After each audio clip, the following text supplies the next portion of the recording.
세상이 아무리 험악해도 부패할지라도 희망을 잃지 않아야 할 이유가 우리에게는 있습니다. 그게 뭘까요? 바로 예수 그리스도입니다. 아멘. 그 예수 그리스도를 700년 전에 미가서는 이렇게 기록하고 있습니다. 미가서 5장 2절 베들레헴 에브라다야 너는 유다 족속 중에 작을지라도 이스라엘을 다스릴 자가 네게서 내게로 나올 것이라 그의 근본은 상고에 영원에 있느니라. 아멘. 영원한 사람은 예수 그리스도밖에 없습니다. 아멘. 우리의 구원자는 예수 그리스도밖에 없습니다. 아멘. 선지서를 요즘 계속 하고 있는데 선지서는 계속적으로 우리의 죄악을 지적하며 하나님의 심판을 말하고 있습니다. 근데 선지자마다 그 끝에는 항상 하나님의 은혜로 끝납니다. 오늘 미가서도 마찬가지로 하나님의 언약과 인애로 끝을 냈습니다. 7장을 준비하다 보니까 내용은 상당히 많은 거예요. 그래서 하여튼 어쨌든 간단하게 끝내야 되니까 하여튼 다 읽어보실 줄 알고 간단하게 정리를 해봤습니다. 자, 이 부패한 세상, 이 험악한 세상을 선지자 미가가 본 이 세상은 어떻게 봤느냐? 오늘 본문을 통해서 한번 말씀을 볼까 합니다. 1절 재앙이로다 나여 나는 여름 과일을 딴 후와 포도를 거둔 후 같아서 먹을 포도송이가 없으며 내 마음에 사모하는 처음 익은 무화과가 없도다. 재앙이로다 이 말은 알라이라는 단어더라고요. 근데 슬프다, 화로다라는 단어예요. 자, 내게 화로다 한 말을 들으면은 무엇이 여러분 한번 생각납니까? 저는 이사야가 생각이 나더라고요.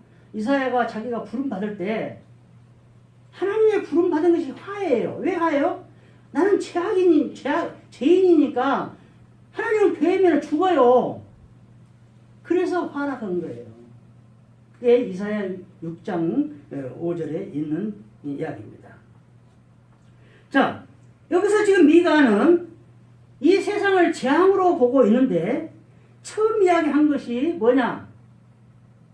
이 세상이 너무나 슬프다 이거예요. 슬픈데 왜 슬픈가 봤더니 여름 과일을 딴 후 포도를 거둔 후 갔다. 그럼 뭐예요? 추수를 했어요. 그럼 해왔는데 거기 가봤자 뭐예요? 먹을 것이 없죠. 이 세상은 그렇다는 얘기죠. 이 이야기는 다시 한번 이야기를 한다면은 하나님이 우리에게 열매를 찾는데 열매가 없어요. 그 이야기죠. 예수님이 입만 푸른 무화과에게 열매를 달라고 했는데 없죠. 근데 참 우리가 이해할 수 없는 부분이 그런 부분들이에요. 그때가 추수할 때가 아니에요. 열매 맺을 때가 아니에요. 그래서 때와 기한은 하나님 원한이다. 하나님이다. 하나님 찾으시면 찾는 거예요. 하나님 달라고 하면 달라. 그래서 항상 준비하고 있어야 된다는 얘기입니다. 자, 포도송이가 꼭 다 없는데 처음 익은 그 무화과까지도 없다 이거예요. 얼마나 허전하겠어요. 얼마나 낭패감이 나겠습니까? 이 세상을 바라볼 때 미가는 그렇게 바라보고 있어요. 너무나 부패해. 그래서 그 세상의 부패성을 정리를 해놨는데 처음에는 의인이 없다. 자, 의인이 없다는 지난주에 로마서 3장 10절부터 18절까지 읽었잖아요. 그게 이제 대표적이에요. 물론 그 로마서 사도 바울이 구약을 인용해 가면서 계속 쓰고 있습니다. 계속 인용을 하면서. 이게 자기가 한 것이 아니에요. 구약에 이미 기록된 말씀을 인용해 가면서 본인이 하고 싶은 이야기를 하는 거예요. 자기 말로 하는 게 아니고. 자, 2절. 경건한 자가 세상에서 끊어졌고 정직한 자가 사람들 가운데에 없도다. 무리가 다 피를 흘리려고 매복하며 각기 그물로 형제를 잡으려 하고. 자, 경건한 자가 없습니다. 물론 경건한 자가 늘 이야기하지만은 야고보서에 나오는 그 경건자라는 이야기를 하는 거예요. 구원받은 자는 구원받은 자에 맞게끔 모든 것을 행해야 된다. 그 이야기. 그래서 어떤 주석가가 그런 이야기를 했어요. 사랑은 무엇이냐? 사랑이 무엇이냐는 거예요. 그랬더니 헌신과 봉사로 이야기를 하고 있어요. 헌신과 봉사로. 그 이야기는 뭐예요? 오늘도 뒤에도 나오지만 내 손과 발로 남을 편하게 해줘야 된다는 얘기예요. 헌신과 봉사라는 그 뜻은 그것 아닙니까? 남을 편하게 해주는 거예요. 뭘로? 내 손과 발로. 오늘 뒤에도 나오는 이야기야 지금. 자, 근데 세상에서 경건한 자도 없고 정직한 자도 없고 전부 다 아무도 없어요. 근데 그거를 치워놓고라도 무리가 다 피를 흘리려고 해요. 피를 흘리려고. 그냥 혈안이 돼 있어 막. 누구를 죽일까? 근데 거기다 어떻게 해요? 어떻게 말을 해요? 매복하고 각기 그물로 형제를 잡으려 하고 있어요. 어마어마합니다. 세상을 그렇게 지금 미가 눈에는 그렇게 보이고 있어요 지금. 이 세상이. 지금은 그렇지 않을까요? 이게 지금 주전 700년 전 이야기인데 지금부터 2700년 전이에요. 그러면은 2700년 전이나 지금이나 뭐가 다를까요? 저는 똑같다고 봐요. 항상 제약은 똑같은데 뭐 숫자가 많으니까 그 횟수는 많아졌겠죠? 그다음 과학하고 문화, 의학 뭐 이런 것만 발달됐다 이 말이에요. 똑같습니다. 의인은 없나니 하나도 없는 것도 똑같아요. 저는 이 구절을 읽으면서 창세기가 생각이 났습니다. 창세기 4장 7절 네가 선을 행하면 어찌 낯을 들지 못하겠느냐? 선을 행하지 아니하면 죄가 문에 엎드려 있느니라. 죄가 너를 원하나 너는 죄를 다스릴지니라. 아멘. 야, 여기서 기가 막힌 이야기들이 나와요 지금. 가인이 아벨을 죽여놓고 화를 내고 있는 거예요 하나님한테. 응? 내가 아우를 지키는 자냐고 하면서 화를 내고 있어요. 하나님이 지금 뭐라고 하고 있습니까? 네가 선을 행하면 어찌 낯을 들지 못하겠냐?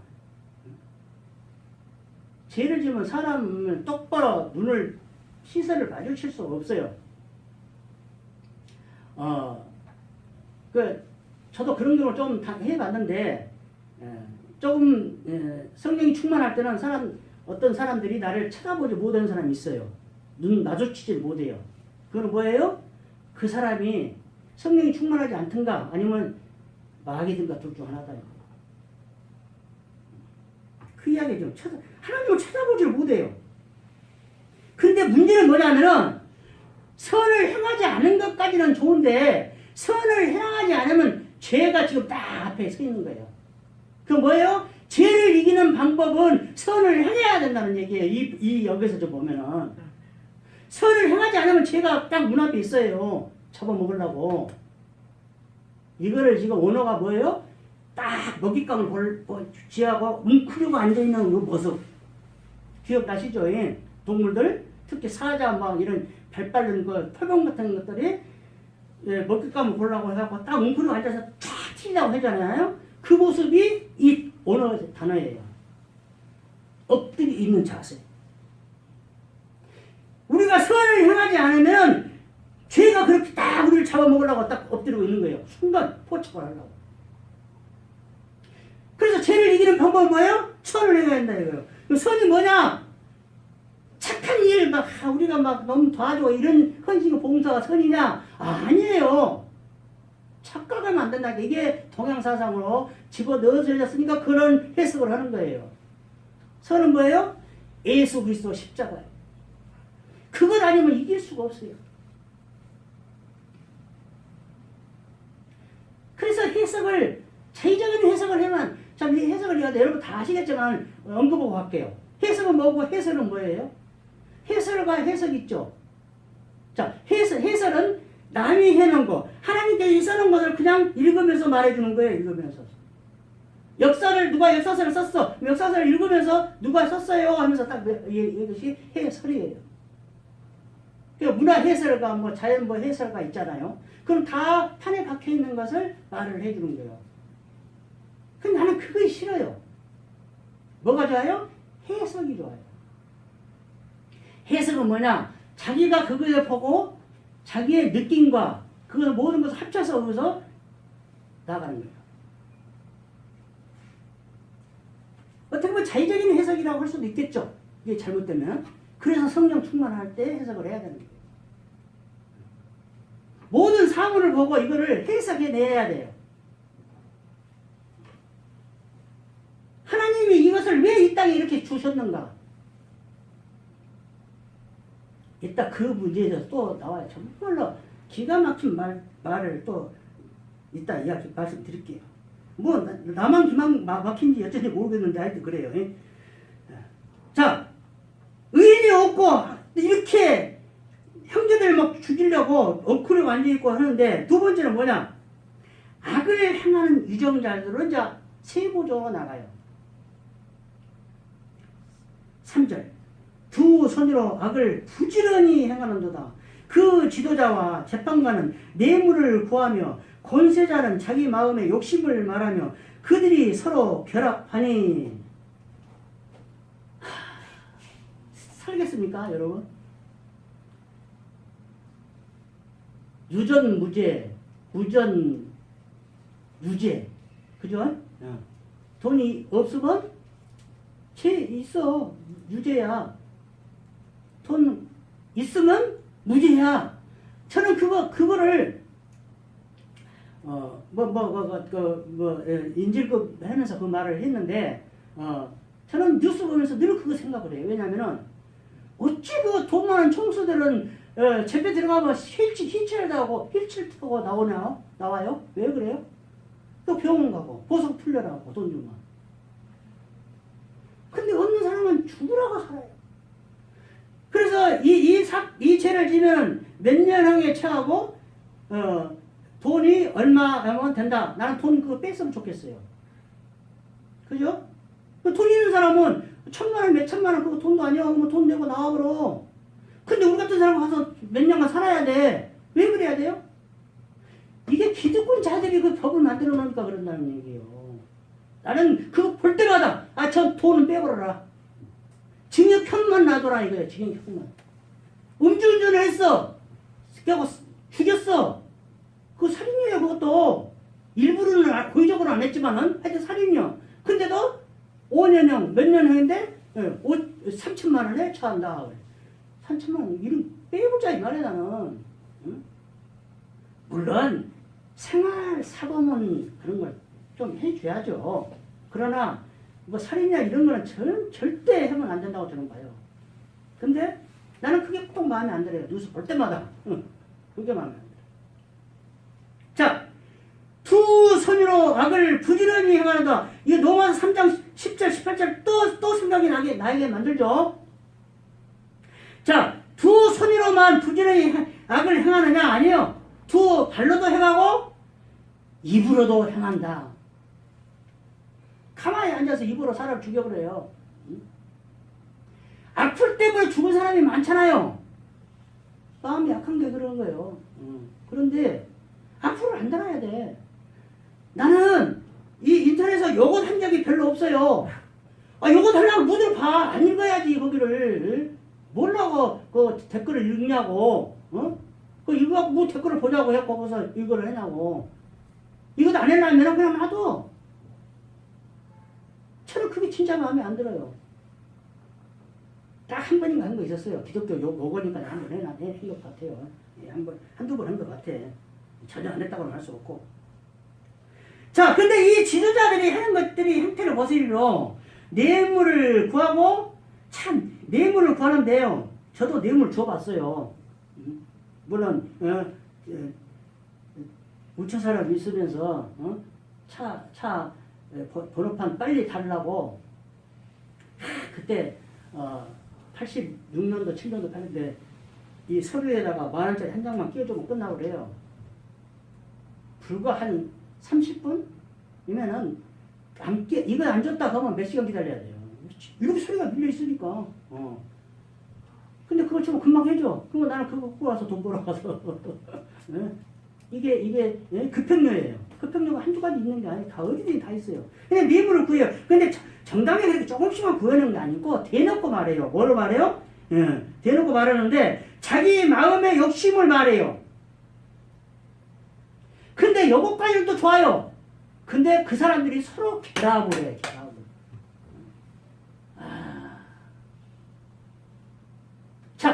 자, 여기까지만 이야기해보면 안 돼, 또. 여기까지만 이야기하면 뇌물이 나쁜 것 되어버려. 근데, 자, 뇌물에 대해서 이야기를 하는데, 뇌물을 받지 말라고 한 것이 출애굽기 23장 8절에 왜 받지 말라냐? 눈을 어둡게 한다. 그러니까 이 서류를 받았는데, 뇌물을 받았어. 그러면 별로 겁수도 않고 그냥 통과. 그죠? 눈을 어둡게 해요. 분별을 못하게 해. 근데 그것만 나왔냐? 잠언서 17장 6절에는 뇌물 주라게 해요. 왜? 형통하게 산다. 네가 그걸 뇌물을 준 거. 그래서 성경은 저는 눈이 강조하고 눈이 겪고 보고 있지만은 항상 양쪽으로 이야기해놓고 있어요. 뇌물 주라, 뇌물 주지 마라. 그럼 항상 제가 말하지만 가만 갈수록 신앙생활이 어렵다는 거예요. 왜? 어떤 때 뇌물 줘야 하고 어떤 때 뇌물 주지 말아야 하느냐 말이에요. 분별을 줘. 분별.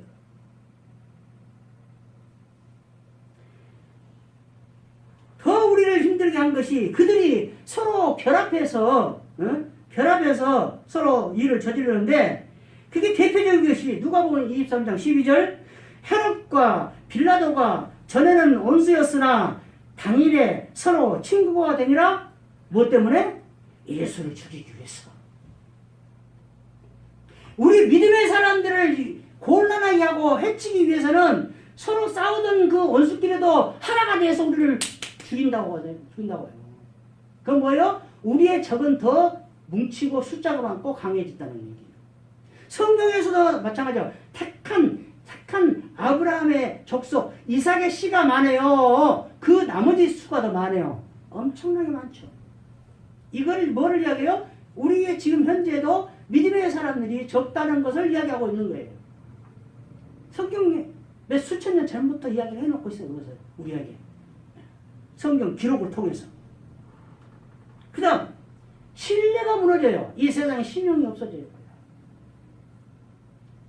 그래서 그 이야기를 해줘. 꼭 이런 이야기면 또 뭐야, 사대주의라고 할지 모르는데, 미국은 몇 수천 년, 유럽은 몇 수천 년부터 기독교화가 되어 있는 나라이기 때문에 신용대출이 있어요.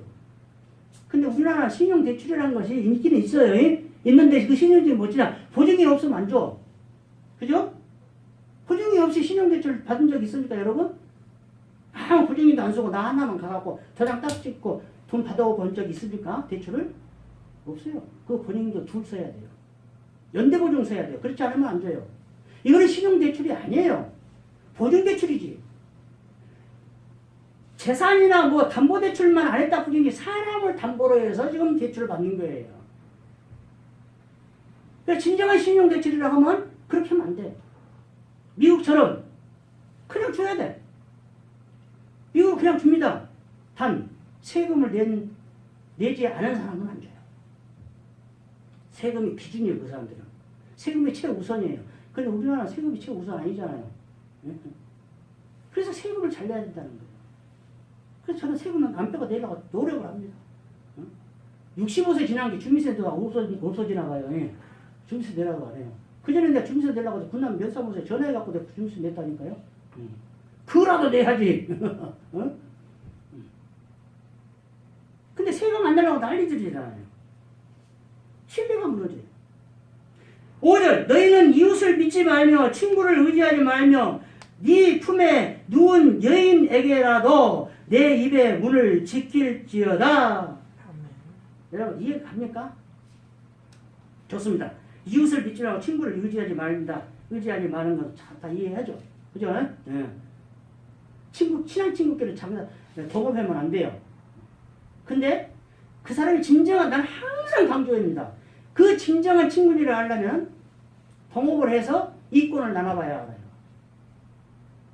이권을 나눠보면 그 사람이 진정한 친구인가, 진정한 사람인가, 참된 사람인가를 알 수가 있어요. 근데 그냥 이권 안 나누고 술만 같이 먹고 하는 사람 친구라고 해봐. 나는 친구 아니라고 생각해. 아낌없이 자기 거를 줄 수 있는 사람. 근데 그것이 깨진 것이 IMF 때문에 많이 깨졌죠. 친구끼리 보증서 갖고 막는 사람 많이 나왔죠.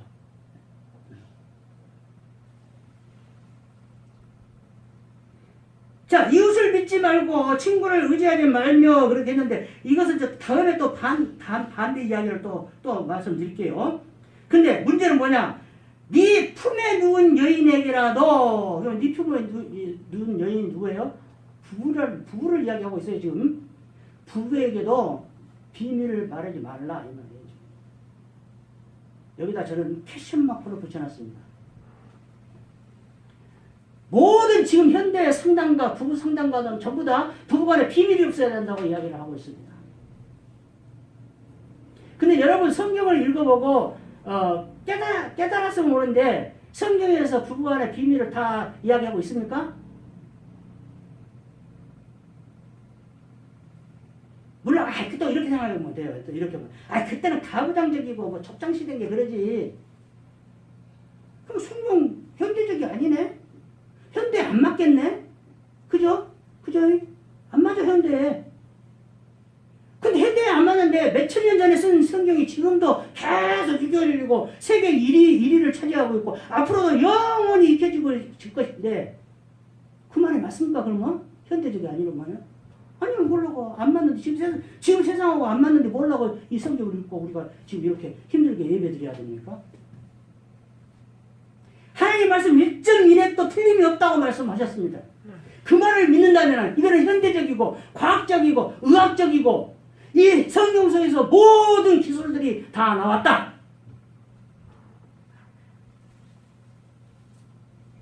저는 이걸 읽으면서 너무나 감동을 많이 해요. 하나님 대단하시는 거예요. 지구의 3분의 2가 물이고 인체의 3분의 2가 물이고 인체의 모든 것이 소우주고 그래서 의사들이 하나님을 믿지는 않을지라도 인정을 한대요. 야, 누군가가 이거 만든 사람 대단하다. 이렇게 인정을 한대요. 해보니까 되게 기가 막히거든요. 여러분 지금 현재 과학으로 의학으로 로봇도 만들고 하는데 이게 사람처럼 이렇게 됩니까? 안 되잖아요. 하기는 해. 많이 발전해갖고 해야 돼. 사람도 복제해요 지금. 근데 허가를 뭐 안 해주죠 정부에서. 복제까지 갔어요 지금. 그럼 앞으로 100년, 200년 후에는 어떻게 될 것인가 큰 문제예요. 그러나 걱정하지 마십시오. 그것도 말세로 가는 징조고 예수님 재림하기 위한 하나의 과정이기 때문에 그냥 그렇게 가면 됩니다. 자, 근데 문제는 뭐냐? 내 품에 누운 여인에게라도 비밀을 지키라. 여러분 뭐라고 설명을 하시겠습니까? 배신은 가까운 사람으로부터 온다. 저는 그 결론밖에 못 내렸어요. 배신이라는 단어를 가까운 사람한테 느꼈기 때문에 말하는 거지 먼 사람이 말하고 무슨 저 사람이 나를 왜 배신을 하고 저 사람이 나한테 왜 상처를 입혀? 아니에요. 가까우니까. 저는 이제 해결을 거기까지 이렇게 못했습니다. 자, 잠언서 25장 17절. 너는 이제 찬성과 반대를 좀 이야기하고 있는 거예요. 너는 이웃집에 자주 다니지 말라. 그가 너를 싫어하며 미워할까 두려우니라. 이웃집에 이웃 사촌인데 잘 놀러 가고 해야지. 근데 왜 자주 가지 말아야 할까요? 성경에서 하나님께서 하지 말아요. 인간의 그 죄악성을 알기 때문에요.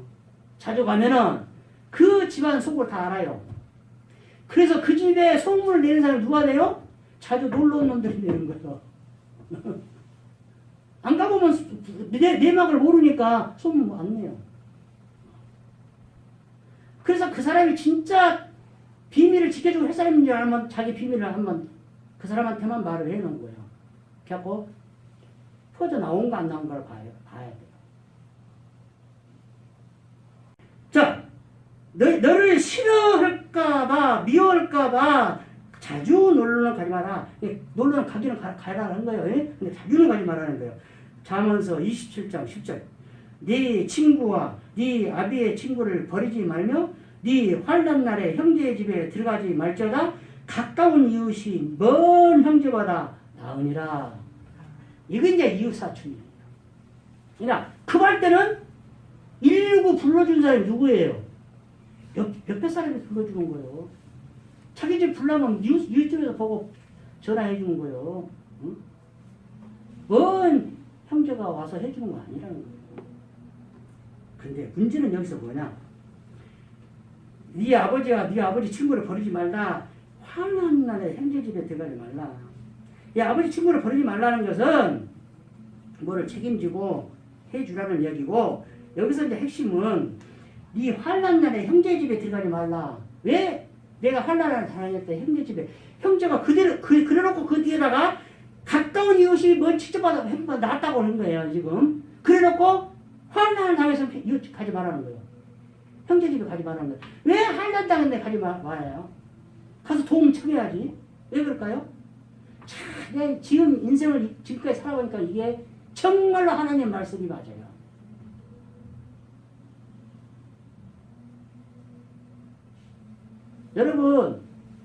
여러분이 돈이 없고 가난한데 돈 많은 형제한테 전화하면 만나자고 만나 줍니까? 저 같으면 저런 그런 경험을 했어요. 안 만나더라고. 이거 바쁘다고 거절하더라고. 근데 내가 만약에 내 수백억 부자인데 전화해갖고 야 놀러 와라 밥 한 끼 먹자 하면 안 하겠어요? 불이나게 달려오지.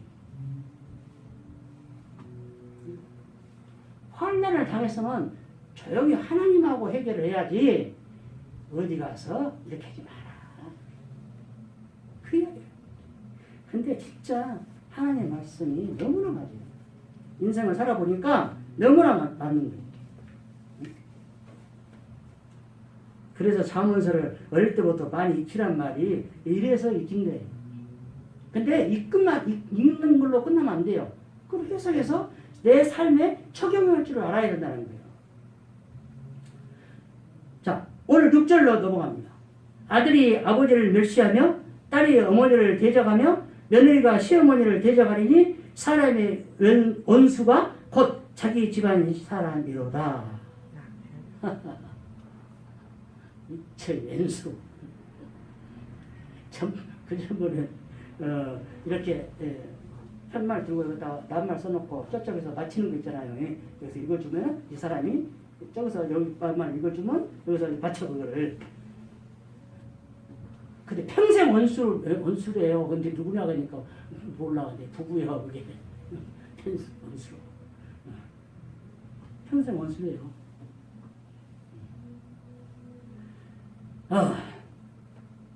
자, 이게 이제 말세의 징조도 나오는데, 이게 지금 오늘 본문에서는 지금 현재 멸시하고 대적하고 이렇게 하고 자기 집안 식구가 원수라고 했습니다. 그럼 아까 또 집안 식구라고 했죠. 집안 식구라고 했죠. 근데 문제는 뭐냐? 예수님 말씀이에요. 마태복음 10장 34절. 내가 세상에 화평을 주러 온 줄로 생각하지 말라. 화평이 아니요 검을 주러 왔노라. 내가 온 것은 사람이 그 아버지와 딸이 어머니와 며느리가 시어머니와 불화하게 하려 함이니 36절. 사람의 원수가 자기 집안 식구리라. 오늘 말씀을 인용하면서 말씀을 하십니다. 당신이 온 목적을 이야기하는 거예요. 근데 목적이 뭐예요? 싸움 시키러 오는 것이에요. 평안을 주러 온 것이 아니고 싸움을 하고 검을 주러 왔대요. 자, 오늘 본문 6절하고 어떻게 매치가 되고 어떻게 상반됩니까? 이걸 발견해내야 돼요. 비교 분석을 할 줄 알아야 돼요. 해석을 할 줄 알아야 돼요. 그래야 성경을 읽는 거예요. 성경을 문자로만 읽어서는 안 돼요. 왜 미가서에서 자기 집안 식구가 연수하겠고 예수님께서는 이거를 인용하시면서 당신이 화평을 주러 오지 않고 검을 주러 왔다 그렇게 이야기했어요. 계속 싸움이라는 건가? 집안끼리? 막 싸움이라는 거예요? 그렇게 이야기하면 안 돼요. 이 해석은 지금 예수님이 해석을 해놓은 거예요. 검은 뭐예요? 성경에서 검은 뭐냐고요? 말씀이에요. 말씀으로 싸우라는 거예요. 말씀으로. 말씀이 입에 대면은 멸시하고 대접해라는 거예요. 그게 순종이 아니라는 거예요.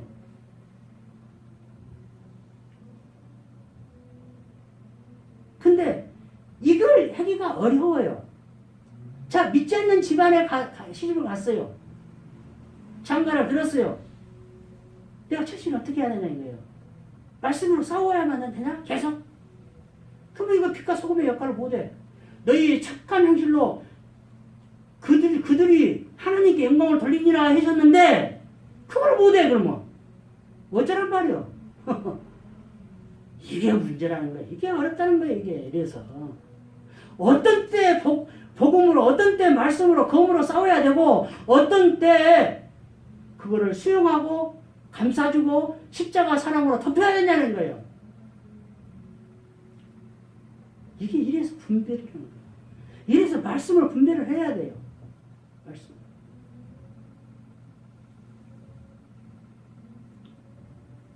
자, 성경은 거의 다 우리에게 복을 주려고 온 거 아니에요. 근데 물론 복은 복이죠. 예. 영생의 복이니까 복은 복이에요. 그러나 우리가 생각하는 복은 이 세상에 잘 먹고 잘 사는 거예요. 그건 아니라는 거예요. 그와 똑같은 지금 이치가 오늘 본문 6절에서도 나왔고 예수님께서 마태복음 10장에서 인용을 하시면서 그걸 해석을 해놨어요. 말씀을 싸워라. 말씀으로. 그런데 그거를 분별해서면서 하라. 이게 결론이에요.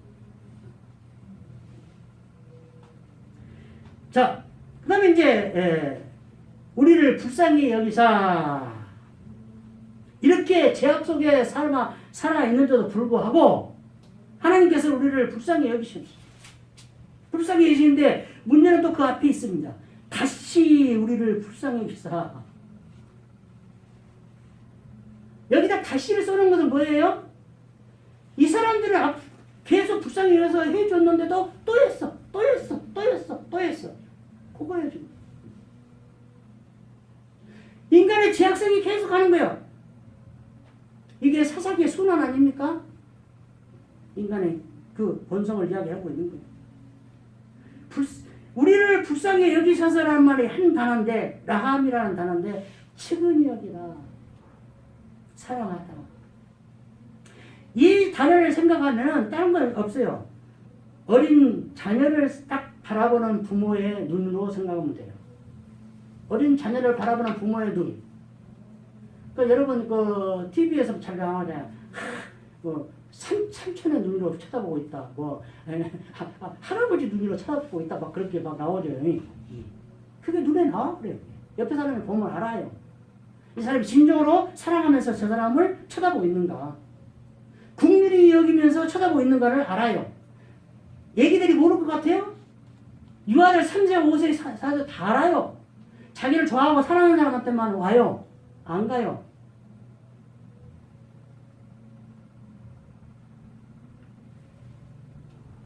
여러분 전번에도 한번 이야기했지만 나한테 애기들이 잘 오겠어 안 오겠어요? 잘 와요. 왜? 애기들은 때가 묻지 않았기 때문에 순수하기 때문에 순수한 사람을 알아봐요. 내 자랑이 아니고. 근데 힘들 때가 많아요. 또 말씀한다. 익산까지 가는 KTX에서 그 얘기를 받았는데도 예수 믿으라는 소리를 못하고 끝나고 왔어. 너무나 후회스러. 이게 내 예성적인 성질. 적극적인 일을 못해. 그냥 적극적으로 팍 퍼뜨려 놔야 되는 게 못해. 그렇게 헌신을 해놓고도 나한테는 하나 오면 울어. 안 울어. 지금 엄마한테 가면 울어. 뭔 일이야 이게. 이렇게 하나님께서 우리를 측은히 여기셔서 구원해 주셨어요. 구원이란 말은 죄사함을 했다는 얘기예요. 18절. 주와 같은 신이 어디 있으리까? 주께서는 죄악과 그 기업에 남은 자의 허물을 사유하시며 이래를 기뻐하심으로 진노를 오래 품지 아니하시나이다. 구원해 주셨어요. 어떻게? 죄사함으로. 근데 여기서 지금 주와 같은 신이 어디 있을까? 유일신 사상이에요. 반드시 하나님은 여호와 하나님밖에 없다. 이 유일신은 딱 생각합니다. 8절 하반절. 여호와께서는 나의 빛이 되실 것이미로다. 여기서 굳이 또 번역을 이렇게 하면 안 된다고 말씀을 제가 드리고 싶은데, 여호와께서는 나의 빛이시라.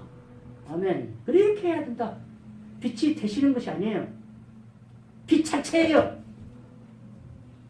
여기서 나한테 빛 자체라고. 자체. 나도 빛이에요.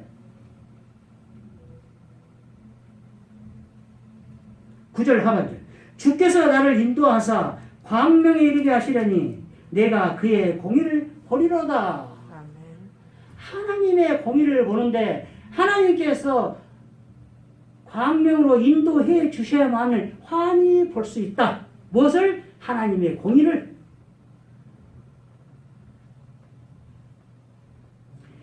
근데 우리의 죄악 때문에 이렇게 불쌍히 여기서 구원해 주시는데 무엇 때문에 그렇게 해 주시느냐? 이 미가 선지자는 이렇게 결론을 짓습니다. 언약 때문이라고. 근데 미가 선지자에만 결론이 아니에요. 이거는 성경 전체의 결론이에요. 우리를 독생자 예수를 보내주셔서 십자가에 죽으시고 그 피로 인해서 우리를 구원해 주시는 이유는 하나님께서 우리의 선조들에게 언약을 해 주셨기 때문이다. 그 언약을 지키기 위해서, 이루기 위해서 우리를 구원해 주셨다. 그거야 전체적인 맥락의 성경. 20절. 주께서 옛적에 우리 조상들에게 명시하신 대로.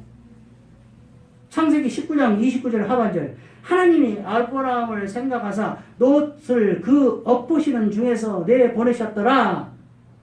다 생각나시겠죠. 소돔과 고모라를 멸망을 시키는데 롯 가족을 구해내요. 근데 그 구해내는데 왜 구해냈는가 봤더니 너 때문에 구해내는 것이 아니고 아브라함한테 약속했기 때문입니다. 아브라함을 생각해서 롯을 구해내는 거예요. 그래서 롯이 아브라함하고 같이 있을 때는 행복했어. 근데 지가 떨어져서 나가서 잘 먹고 잘 살 줄 알았어. 근데 잘 살았어. 소돔과 고모라에서 아주 호화스럽게 살았어. 대접받고 살았어. 근데 나중에 어떻게 돼요? 사람들 이방인들이라고 쫓아내잖아요. 응? 왜? 이방인이니까.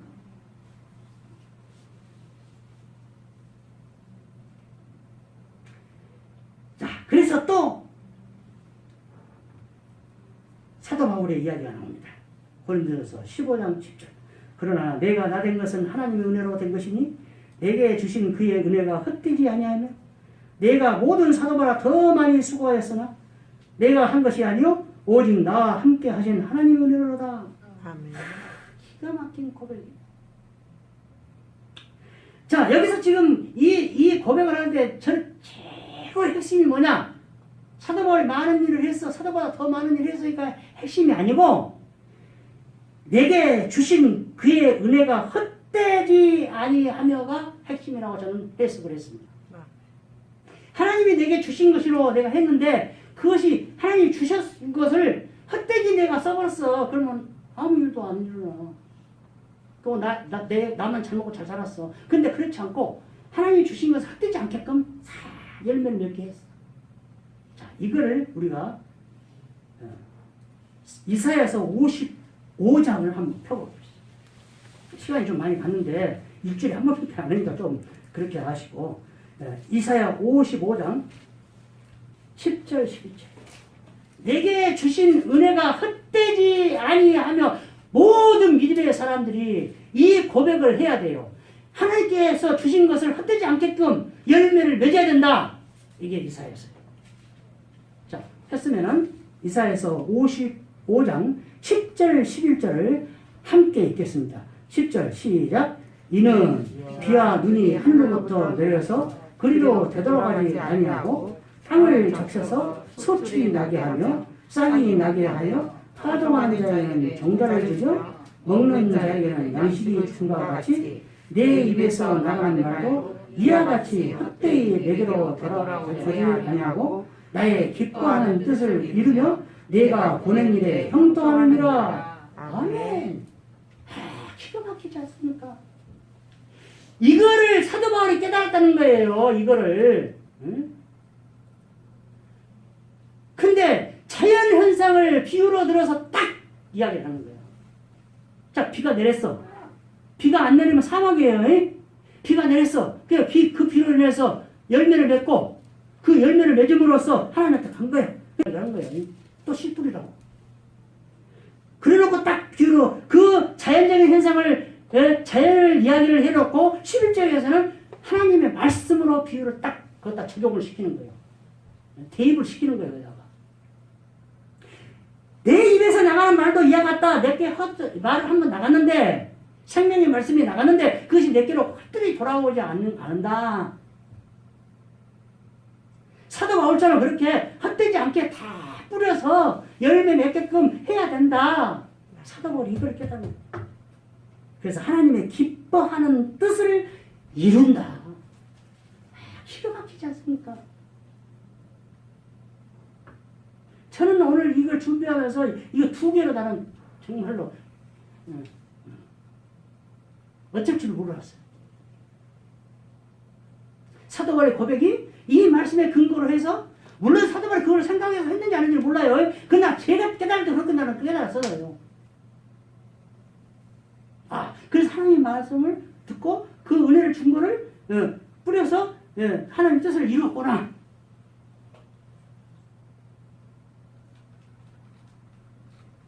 그렇다면은 이러한 고백이 나오고 이러한 삶을 살기 위해서는 우리는 어떻게 해야 되냐? 그 지표가 지금 오늘 본문에 나와 있습니다. 7절. 오직 나는 여호와를 우러러보며 나를 구원하시는 하나님을 바라보나니 나의 하나님이 나에게 귀를 기울이시더라. 하나님을 바라보고 하나님 우러러보고 살아야 된다. 오직 예수 그리스도만 바라보자. 그러고 나서 하나님께서 귀를 기울이고 있으니까 거기다 자꾸 퍼프스라는 거예요. 하나님 나 억울해요. 나 해요. 뭐 없어. 다이처럼 막 눈물로 막 퍼프스라는 겁니다. 사람한테 하지 말고. 그럼 하나님께 들으셨어. 하나님께서 들으시면 반드시 출애굽의 역사가 일어난다는 거예요. 그러면 하나님께서 14절 주의 지팡이로 인도하시고 보호하시고 15절 하나님의 기적을 보여주리라. 아멘. 이러한 기적이 이러한 체험을 우리 주님의 백성들이 다 하셔서 하나님의 말씀이 헛되이 돌아가지 않고 나를 통해서 이 세상에서 하나님의 뜻을 이루는 귀하고 복된 아름다운 인생들이 되기를 주님의 이름으로 축원드립니다. 아멘.